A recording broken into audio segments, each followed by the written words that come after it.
Welcome back to What Are Noobs with General Disturbance. This is a T95, it's a Tier 9 American tank destroyer.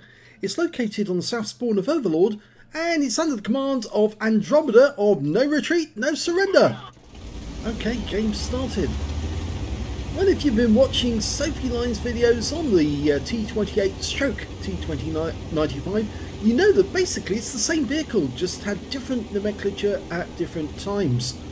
This one has got the big top gun. The standard gun is a 105mm, the stock gun. Then it goes to a 120, and then of course we got the 155. This does 750 alpha, penetrating 276mm of armour.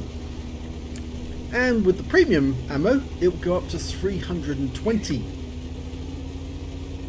Now basically the biggest difference I think you could say between the Doom Turtle and of course the T28 is the extra set of tracks. Yes, either side of the main set is an additional set of tracks and they are connected together.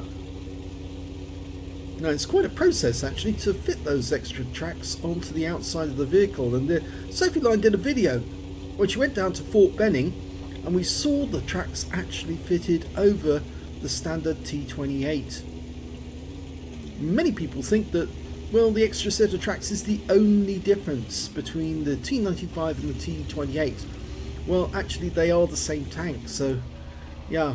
Okay, first target's coming to sight. He fires around him, but unfortunately doesn't penetrate the enemy tanks, so unfortunately just didn't get one in. But he's got lots of targets to aim at and they're bouncing rounds off him already. This is what the Doom Turtle's famed for, the ability to bounce shots. But these enemy are very well angled. In fact, he fired at the Lurva and didn't get it through, and that is surprising because the Lurva doesn't have great armour. It has a nicely rounded turret, but not very good armour overall. Ah, that's better. 796, a high roll. Undoubtedly they'll fire back. Yep, they have. But they're not getting anywhere. Ah, now this might be different. This is the German Tier 9. The Jagdtiger. Well, he takes a big hit for 744, but he doesn't do any damage to Andromeda at all. And Andromeda's now picked up a spotter badge as well for spotting at least 1,000 hit points of damage.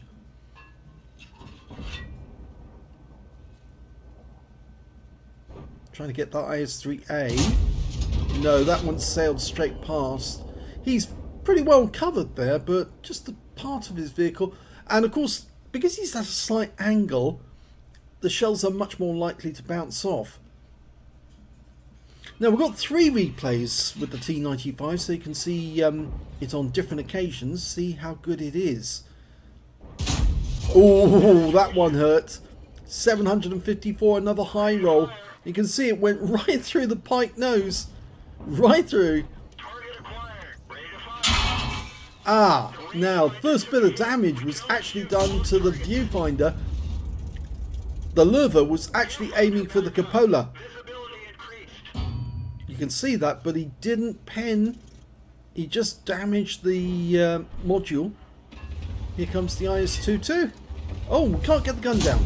Now we do. Yeah, sometimes it's just a matter of backing up a bit to get the position. Now he's moving forward. But is he going to go further up the beach? I have the feeling that the enemy may have turned around and gone back, realising there's just one massive roadblock here and there's nothing they can do about it. So I have the feeling that Andromeda realises he's going to have to go back up that chine, and good job that he did, because that is an E75, the German Tier 9 heavy tank. Basically their replacement for the Tiger II. Now he's trying to keep his gun pointed towards the enemy, not letting him get behind Andromeda. Fires one in. Oh, he gets a big hit for 813, and it's the Conway who actually gets the kill, firing from the other direction. Made Max. Yes. And one of them didn't go away, and that was the Lurva. He probably thought that, well, if his teammate in the E75 came down one way, he could shoot him up the rear in the other way. I think that Lurva's about to get a bit of a shock now because there's a Conway coming his way and he's got quite a big gun as well. Nope, that didn't connect. Conway's staying behind the rock because he's got a fairly weak hull, but he does have a very good gun. Now bounces another round from the leather. I say bounces, but a lot of these shells actually just dig in and just stick there in the hull. Well, he's taken out the leather, and there's only one enemy left now. It's the IS-3A. Now, if he wants to get at that guy, he either has to drive all the way up the beach and all the way up the chine, or he has to turn around, go back up the chine he came down, and then move forward to kill the IS-3A. But I don't think he's going to get him in time. No, it's all over. So that's the end of the first battle. So look at all the damage to the front of the vehicle. Yeah, quite a few marks there. So let's have a look at the second replay. And the second replay is on Erlenberg. And it's the same T95, same player. And he's been requested to platoon with the T54 lightweight. And they platoon. And somebody else. I think sometimes you find that these players, inexperienced players, will platoon with somebody else, and they're hoping they can complete missions by basically relying on the ability of another player to do a certain amount of damage. To be honest, I think it's actually not a good way of passing missions, because if you rely on somebody else, you're not gaining the skill yourselves. And as a result, you might be passing a mission, but you're only passing it because somebody else is cheating for you, so to speak. So, not a great idea in the end, because you never really gain the experience you need in order to be efficient at higher tiers. But that's just my opinion anyway.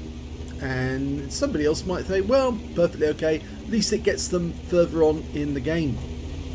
Now, as we know, Andromeda's got the 155mm gun, which is capable of doing 750 alpha, penetrating 276 with standard, with APCR that goes up to 320. So he's got a lot of pen, and he's got an extremely tough tank from the front, but it can be damaged from the side. And yes, he's got some targets just across the river. We've got a Conway who wasn't paying attention, gets a low roll, but there's also a 4502B. And he's been joined by one of his platoon mates, actually, in the T10. Now again, inexperienced player, you see, rushes forward into damage, takes some damage from across the river, whereas Andromeda, an experienced player, is not going to do that. He's not going to drive out in front of the enemy and let them put shells into him. That T10 is now pinned in position there. He's safe from Arty, but he can't really be effective, and he is losing hit points because he's being penetrated. And we're just waiting for that 4502B to come around the corner. And they've got their own T95 as well. Unfortunately, the T10 stayed there too long, and the ISU-152 killed him. So we're down by one teammate now. One platoon mate is out the game. The T54 lightweight, by the way, well, he's sitting back at the enemy camp, camping to try and spot the enemy from a distance. Whereas I'm afraid Andromeda just took a massive hit from the T95, and here goes the VK trying to get a shot, but of course Andromeda's wise to that. He angles to stop that guy getting a pen. They both should be firing in a second, and there goes the T95. So that's good news. Now he just has to angle. That's it. And yes, he throws him off. In fact, he's doing more than angling, he's wangling. Yes, Steve Walsh said that if you move your vehicle about quite a bit, then it actually throws the shell off, because they can never get the good angle to actually go in. It's always a moving surface, so to speak. He's been spotted by another one, but the VK doesn't seem really keen to come out. And that black dog, oh, there's the VK, and he's paying for it because he's actually lost another 814 hit points. 15 seconds is the reload time. He's angling again, wangling again.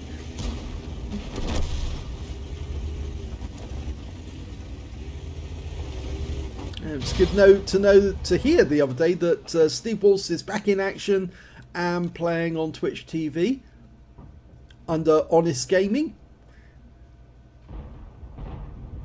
It's actually a very talented player, and a very funny guy actually as well. Not funny in the Goodfellas sense, you know, like Joe Pesci funny, but I mean he's funny. He literally pokes fun at wargaming by sticking a sharp stick in the eye of the game. So yes, it's actually funny in terms of the fact that he doesn't take it that seriously, but it is just a game. It's an arcade game.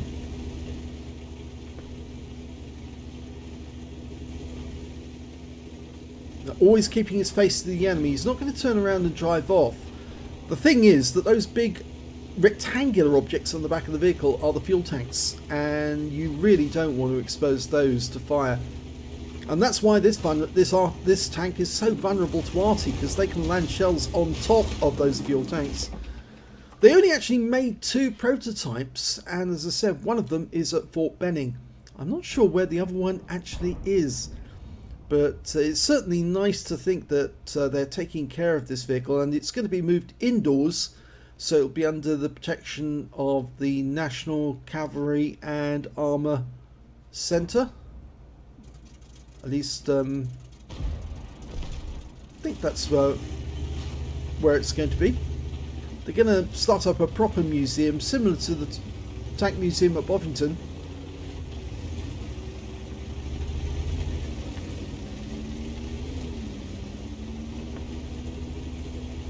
Okay, well, we seem to be progressing now, and the VK does not seem to be coming after us. So, oh, we've got another wrecked tank here on from our team. Going to try and push him out the way. We've been spotted. Now, where is that VK? Did he go across the river? No, he's still there, but he's actually in trouble with a Centurion 7-1. And we just took a round through the tracks from the M41 over there, the Black Dog. Just going to poke out. Yep, there you go. Bye bye. Just fired 1 round straight through him. Basically, the M4190 is a light tank, just with different modules on it, different parts. It's really not really likely to survive a shot from one of these. And there goes the VK. That means there's only one enemy left, and it's that Conway. Can you get him shot in from here? Well, he's not loaded yet, so let's hope that that guy pokes out again. He might. Yes, he does. There you go. That's the end of the game. So the second game ends, and potentially a high caliber. We don't know if he did get it for sure, but I think it's very likely he did. So let's have a look at the third replay. And here's the third replay, and it's on the same map, but this time round it's an assault game, and well, it's about to start.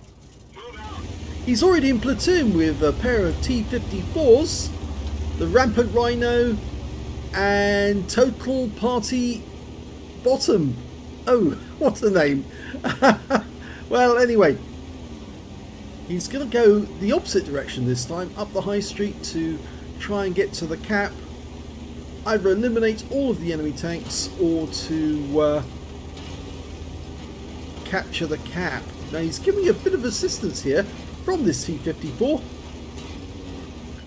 I think that's the Chinese version of the T-54.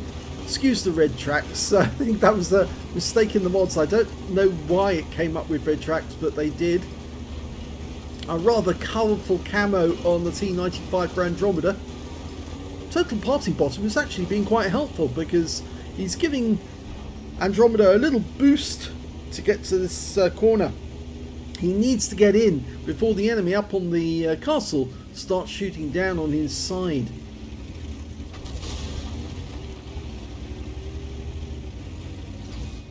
And the first rounds bounced off him from an Object 2684. His shot, first shot, just doesn't connect, but he's going to side scrape on this corner and try and have these enemies one by one. Now he could move up actually, because he has got the support of the guys on the right. Oh, nice shot right into that Leopard prototype. He only got 397 hit points, but he did do some damage, solid damage, and if he can get another shot into that guy, he will die. And hopefully we can block that 257 in.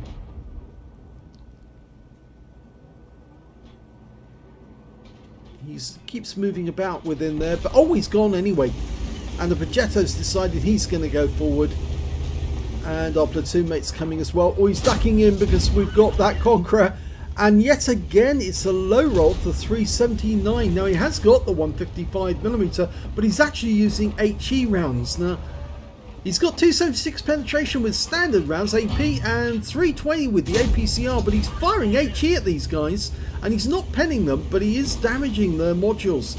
950 alpha if he penetrates, 90 penetration, so most of those tanks have got much more than 90mm at the front, and that's why he's not killing them, but he is damaging them every shot. So it's not like he's not getting any pens, he's actually splashing the shells on the outside. Now the thing is that Wargaming are intended to try and carry out some changes to HE shells, and again, only 53 hit points of damage. It's just damaging the modules, not actually penetrating the vehicle. And that T-54 needs to pull back. Yeah, he didn't pull back in time, he took him around. So this is going to be the last HE. Only 70 hit points off the 2684. But the object is dead. Yep, just got killed by a 212A behind us. He lobbed an Arty shell in and got the guy. So now we're firing the AP rounds. And well, he just got stunned by the enemy Arty. Yes, Wargaming are going to bring about some changes to HE, and I think they really are trying hard to hurt Arty, because really basically changing HE shells doesn't just hurt Arty, it hurts all the derp tanks as well. First round into the Conqueror, low roll 691. He's actually acting as the point man for these guys at the moment, but these guys need to hang back, otherwise they could take some serious damage. Yeah, the STB hit us. The T10, well, there's nowhere for him to go except back out of the game. And wow, that blew the turret completely off the guy. No chance. That was a total ammo rack. Well, he's going to let his teammates move ahead now. There's a T110E5 over the far side. Now, he might be able to get a shot on them from this far back. It's going to be difficult. He's squeezing up against the building. No, I think he's decided... Oh, E50 comes into sight and he gets it. Oh, he got a fire! He got a fire. He didn't get the kill, but he did get a fire, and that E50 is now badly damaged. You'd probably want to get revenge, but it's too late now. He's dead. The STB's coming back down the hill. And now we've got a shot on the E5. Long range doesn't hit the target. Well, it didn't pen, but he's got shots on these guys. The Foch is behind a building. The E5 is not.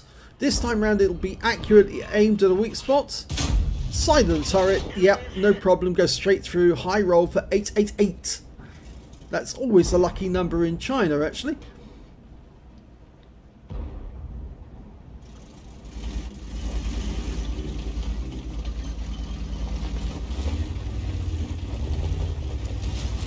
Okay, Tortoise next. Or he might kill the E5. Yep, he gets the E5. Potentially he's got the high caliber now. Tortoise is actually behind that ridgeline there, so there's not a lot he can do from this angle unless he moves. It looks like he is moving. You can see 15 seconds is the reload time. Oh, he might get a shot. I saw an outline just briefly there. If the guy keeps moving about like that to try and get shots on our guys to stop them getting into the cap, and they are capping, then we might be able to get a shot on him. There's two up there. Remember, the Foch is up there as well as the Tortoise. The Tortoise is now making a move towards the cap. Took a hit. And, well, Total Party Leaders has got balls... balls of fire.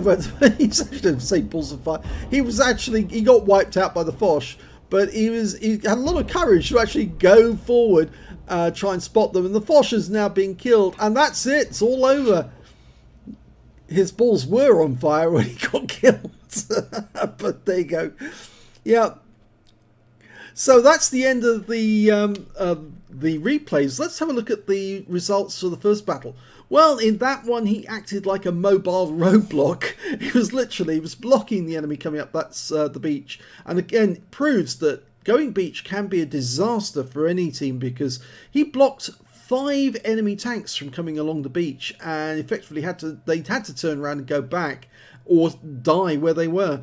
First class mastery. Spotter badge for spotting at least 1,000 hit points of damage, shell proof and fire for effect, and a bruiser medal for getting at least 5 critical hits. He got 5 exactly. And a cool headed, because he survived 10 ricochets or non-penetrating shots in a row from the enemy tanks. And they're just literally bouncing rounds off the front of the vehicle, but they couldn't get through because he was very well angled, and well, they just didn't have the pen to get through his armor. They tried to get through the cupolas, but just couldn't get it at that distance.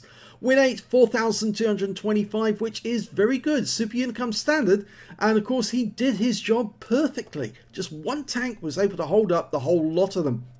You can see on damage, he did the best with 3,578 hit points, but no high caliber. Just the cool-headed. The next highest damage was the Scorpion G on his team, got a Confederate for 2,961, and the next high one after that was the Renegade with 2,872. The IS-32 on his team got a Steel War. When it came to kills though, it was the 50 TP did the best alongside the Object 257 on the enemy team. And you can see that Andromeda got 2 kills, and that put him in joint second position. But when it came to base XP, he was top of the table with 1,280. He was the only one over 1,000, just taking all that damage, all those bounce shells, and just pummeling away at the enemy, shot after shot, to make them turn around and go back. If we look at detail, we can see he fired 12 rounds, 9 direct hits, 6 penetrations, damage of 3,578 hit points, of which 744 were at more than 300 meters. So a lot of close range action, and he did receive 10 hits, but none of them penetrated. He blocked damage of 3,080 hit points. He earned 74,248 credits from that game. He got a 50,000 for mission completion, 45 bonds. So he must have completed a few missions there as well, and took away 3,624 XP. So a very good earner. And that was the first game. Let's have a look at the second one. Well, the second one, where he was on the standard battle, is that standard or the assault? That's the assault one. I've got them in the wrong order. Or were they both assault? Well, they were both assault, actually. I've got them in the right order. I didn't read it correctly at the start. Yeah, the first battle, it was an assault, and they were defending. And he managed to get a first-class tanker, fighter badge for getting at least 4 kills, duelist, and a fire for effect. He actually did pick up the high caliber in that game, and his win rate for that battle was 6,206. Much, much better, but he got 4 kills as well, which was very nice. If we look at the team score, we can see that again, he was top of the table with 4,467, but this time around, he did get the medal for getting the highest damage. And the next high scorer was the Scorpion G on his team with 3,431, followed by the Conway on the enemy team with 3,122. When it came to kills, this time round he got the top with 4 kills, and he also managed to pick up the highest base XP of 1,098, but he was one of 2 players who managed to get over 1,000. The P44 Pantera did rather well as on top of, with getting that sort of amount as well. If we look at detail report, we can see he fired 7 rounds this time, but 7 rounds, 7 direct hits, and 7 penetrations. So every shot hit the target and did damage. 4,467 hit points of damage, all of it at close range. Received 5 hits from the enemy, but only one of them actually penetrated, 4 non-penetrations, and he blocked damage of 1,710 hit points. He earned 87,751 credits from this one after getting a 70,000 mission completion. He only got 1 bond in this one, but he did pick up 3,294 XP. So a very good game in the second one on Erlenberg. Let's have a look at the third one, where they were assaulting in the different direction, the opposite direction. This one was also a first-class tanker, but this time round he got a demolition expert, because you saw he literally blew the top off that T10. The turret went flying and landed alongside the vehicle. Got a shell proof for blocking more damage than the hit points for his own vehicle, fire for effect for doing more damage than the hit points for his own vehicle, and a bruiser medal for getting at least 5 critical hits. He got 10 in total, but best of all, he picked up the high caliber. Yes, he was doing the most damage, even while he was firing HE, he was still earning damage massively, and his win rate from this one was much better, 6,702 Super Unicum standard, and I'm sure that, yes, look at that, 6k damage. He says nearly 6k, and they still moan. Well, they always will moan about somebody else doing all the damage in the game. But 5,585 hit points of damage, easily the highest scorer. The 257 managed to get a Confederate. That was the guy who barged past him. And the next high score on damage was actually the AMX-50B, 3,765. Third place was the STB-1 on the enemy team, 3,517. When it came to kills, it was the IS-7 did the best with 3 kills. Andromeda got joint second place again with 2 kills on this game. But he did get the highest base XP, 1,208, and he was the only one over 1,000. The Object 257 could only muster 959. He fired 14 rounds in this game. Got 12 direct hits, but only 5 penetrations. And as you know, he was firing HE, and that's why he got 6 splash. Damage of 5,585 hit points, of which 2,305 were at more than 300 meters. You can see a lot of long-range shooting, not only over to the east side of the map, where he actually damaged the... which tank was it that he damaged? It wasn't the... Well, he did damage the E5. It was the E50 that he actually put the round right through his rear at distance. And he set fire to the guy as well. So a lot of long-range shooting. 7 hits received, only 1 of which actually penetrated. 6 non-penetrations. And 2 hits by way of splash, with 1,860 hit points of damage blocked by armor. He earned 42,800 credits in this game. And got 31 bonds. And he took away 3,624 experience points as well. So, yeah, he's getting better and better and better. In fact, these games were only a short while apart. I think the first one was actually on the 12th of May. And the next one was on the 4th of June. And the next one after that, the 12th of June. So you can see as time goes by, he is progressing. He's getting much, much better. And I think we do have a number of T95 replays still to come from Andromeda, which we haven't done, but I'm sure we will get around to doing sometime soon. So I hope you enjoyed those replays. And if you did, please give the video a like. Do subscribe to our channel. Leave a comment down below because it feeds the algorithm. And thanks for watching.